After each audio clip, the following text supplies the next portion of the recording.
Une guerre culturelle. Certains n'hésitent pas à utiliser cette expression pour commenter la situation à l'université d'Ottawa. En cause, la suspension d'une professeure, Verouchka Lieutenant Duval, le 23 septembre dernier, suite à la plainte d'une étudiante.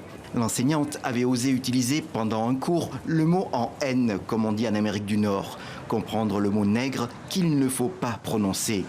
34 professeurs ont signé une lettre de soutien et ce sont eux qui se retrouvent maintenant condamnés sur les réseaux sociaux. À l'intérieur de l'institution même, je me sens complètement minorisé, abandonné.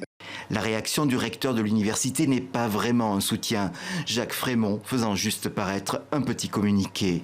Les membres des groupes dominants n'ont tout simplement pas la légitimité pour décider ce qui constitue une microagression. La polémique a atteint maintenant des établissements d'enseignement supérieur du Québec. Les professeurs ont largement pétitionné pour soutenir leurs collègues. L'université, ce n'est pas un lieu de culte. Ce n'est pas un endroit où on doit tous chanter la même chanson. C'est un endroit où il doit y avoir de la diversité. Et le principe même de la liberté d'expression, c'est d'être capable d'entendre ce qu'on n'aime pas. Comme cette affaire touche une université francophone, la classe politique québécoise s'est aussi emparée de l'affaire.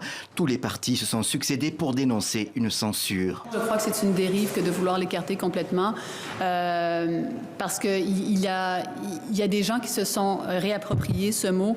C'est Césaire qui disait « nègre j'étais et nègre je resterai ».